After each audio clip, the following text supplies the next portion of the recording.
So hi friends, welcome to our channel. Friends, మనకి వ్యవసాయ శాఖ నుంచి అసిస్టెంట్ లెవెల్ జాబ్స్కి సంబంధించి ఒక బంపర్ నోటిఫికేషన్ అనేది అధికారికంగా అయితే రిలీజ్ చేయడం జరిగింది. ఈ యొక్క పోస్టులకి సెలెక్ట్ అయినటువంటి క్యాడ్స్కి 40,000కి పైగా మనకి శాలరీ అనేది రావడం జరుగుతుంది గైస్. ఎలాంటి ఎగ్జామినేషన్స్ అంటూ కూడా మనకి ఏమి కూడా కండక్ట్ అయితే చేయరు. నెక్స్ట్ ఈ యొక్క పోస్టులకి సెలెక్ట్ అయినటువంటి క్యాండిడేట్స్కి జాబ్ పోస్టింగ్ అనేది కూడా మన సొంత రాష్ట్రంలోనే ఉంటుంది కాబట్టి డెఫినెట్గా ఈ యొక్క రిక్రూట్మెంట్కి అప్లై అనేది చేసుకోండి. ఈ విధంగా ఈ యొక్క నోటిఫికేషన్కి సంబంధించి కంప్లీట్ డీటెయిల్స్ అన్నిటిని కూడా ఈ యొక్క వీడియోలో డిస్కస్ అయితే చేద్దాం. సో ఎవరు కూడా స్కిప్ అయితే చేయదు గైస్. ఫస్ట్ టైం మన ఛానల్ని విజిట్ చేస్తున్నట్లయితే కనుక సబ్స్క్రైబ్ అయితే చేసుకొని బెల్ ఐకాన్ కూడా యాక్టివేట్ చేసి పెట్టుకోండి.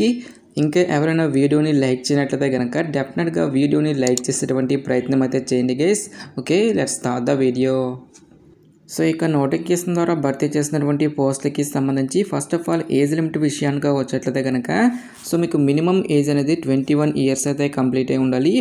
జనరల్ అభ్యర్థులు వచ్చేసరికి 45 ఇయర్స్ వరకు కూడా అప్లై అనేది చేసుకోవచ్చు. నెక్స్ట్ మనకి క్యాస్ట్ వరకు కూడా ఏజ్ రిలాక్సేషన్స్ అనేవి అప్లికేబుల్ అనేవి అవుతాయి కాబట్టి ఓబీసీ క్యాండిడేట్స్ వచ్చేసరికి 48 ఇయర్స్ వరకు, ఎస్సీ ఎస్టీ క్యాండిడేట్స్ వచ్చేసరికి 50 ఇయర్స్ వరకు, నెక్స్ట్ పీడబ్ల్యూడీ క్యాండిడేట్స్ వచ్చేసరికి 55 ఇయర్స్ వరకు కూడా అప్లై చేసుకోవడానికి ఛాన్స్ అనేది కల్పిస్తూ ఉన్నారు. నెక్స్ట్ ఈ యొక్క పోస్ట్కి ఎటువంటి అప్లికేషన్ ఫీజు అనేది కూడా మనం పే చేస్తున్నటువంటి అవసరం అయితే లేదు గైస్. ఆల్ క్యాండిడేట్స్ అందరూ కూడా ఈ యొక్క రిక్రూట్మెంట్కి ఫ్రీగా అప్లై అనేది చేసుకోవచ్చు. నెక్స్ట్ ఈ యొక్క పోస్టులకి సంబంధించి సెలక్షన్ ప్రాసెస్ అనేది ఏ విధంగా ఉంటుంది అని చూసుకున్నట్లయితే కనుక సో ఎటువంటి రిటన్ టెస్ట్లు కానీ ఎటువంటి స్కిల్ టెస్ట్లు అంటూ కూడా మనకి ఏమి కూడా కండక్ట్ అయితే చేయరు గైస్. కేవలం మనకి ఒకే ఒక ఇంటర్వ్యూ ద్వారా ఈ యొక్క వేకెన్సీస్కి సంబంధించి సెలక్షన్ అనేది కంప్లీట్ అయితే చేయడం జరుగుతుంది.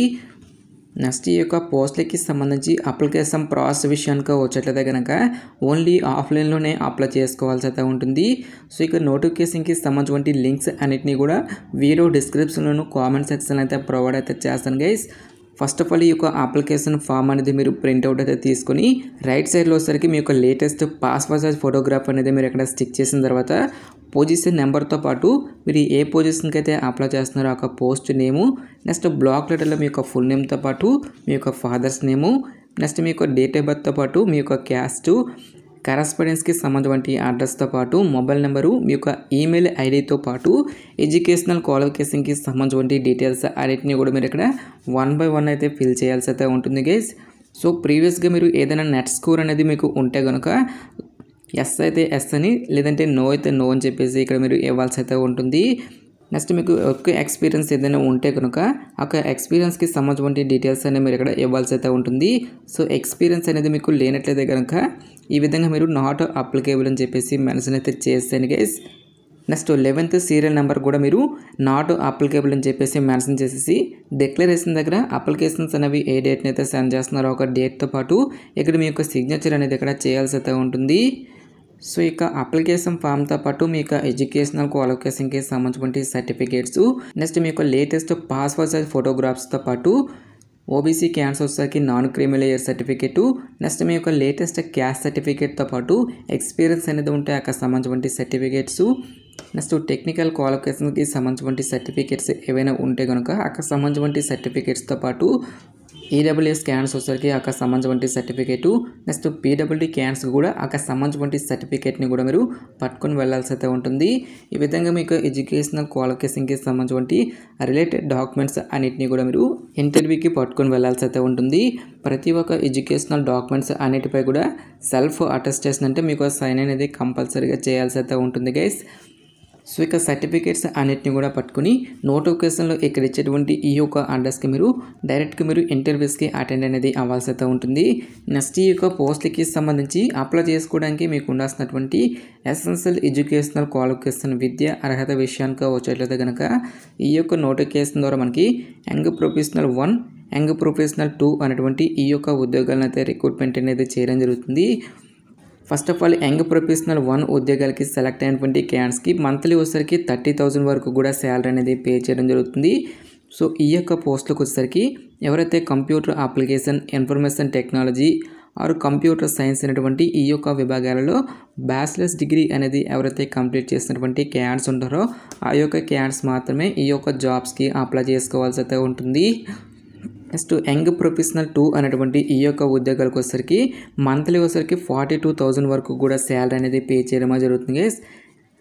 నెక్స్ట్ ఎడ్యుకేషనల్ క్వాలిఫికేషన్ కనుక చూసుకున్నట్లయితే కనుక ఈ యొక్క పోస్టులు కూడా ఎవరైతే computer application or information technology, computer science అనేటువంటి ఈ యొక్క విభాగాలలో మాస్టర్ డిగ్రీ కంప్లీట్ చేసినటువంటి క్యాండిడేట్స్ ఉంటారో ఆ యొక్క క్యాండిడేట్స్ మాత్రమే ఈ యొక్క జాబ్స్కి అప్లై చేసుకోవాల్సి అయితే ఉంటుంది. ఎలాంటి ఎక్స్పీరియన్స్ కానీ ఎలాంటి ఎక్స్ట్రా సర్టిఫికేట్స్ అనేవి కూడా ఏమీ కూడా ఉండాల్సినటువంటి అవసరం అయితే లేదు.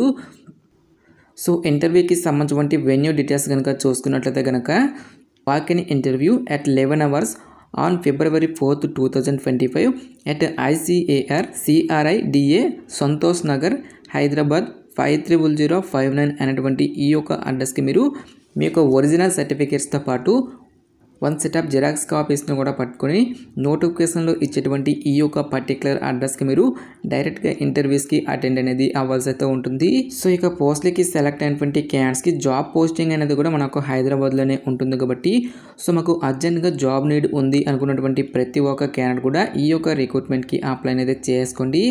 ప్రజెంట్ ఈ యొక్క పోస్టులు అన్నిటిని కూడా మనకి 4 months ప్రాతిపదికన ఇక రిక్రూట్మెంట్ అనేది చేయడం జరుగుతుంది గైస్.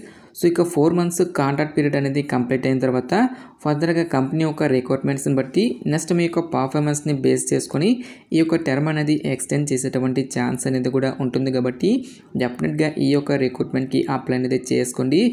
సో ఇక జాబ్ నోటిఫికేషన్ అనేది మనకి ఎక్కడి నుంచి వచ్చింది అని చూసుకున్నట్లయితే కనుక ICAR కింద పనిచేస్తున్నటువంటి central research institute for dryland agriculture అనేటువంటి ఈ యొక్క కేంద్ర ప్రభుత్వ సంస్థ నుంచి మనకి ఈ యొక్క జాబ్ నోటిఫికేషన్ అనేది రిలీజ్ చేయడం జరిగింది. సో ఈ యొక్క సంస్థ అనేది మనకి హైదరాబాద్లో అయితే ఉండడం అయితే జరుగుతుంది గైస్.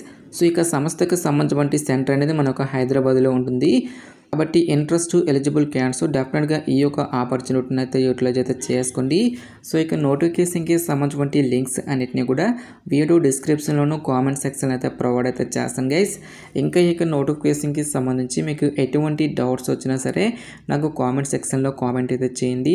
ఇటువంటి మరిన్ని జాబ్ అప్డేట్స్ కోసం మన ఛానల్ని సబ్స్క్రైబ్ చేసుకుని బెల్ ఐకన్ కూడా యాక్టివేట్ చేసి పెట్టుకోండి. సో ఇది ఫ్రెండ్స్ వాటి వీడియో. రేపు మరొక మంచి జాబ్ అప్డేట్తో మళ్ళీ మీ ముందుకు రావడం జరుగుతుంది. Thanks for watching. Have a nice day.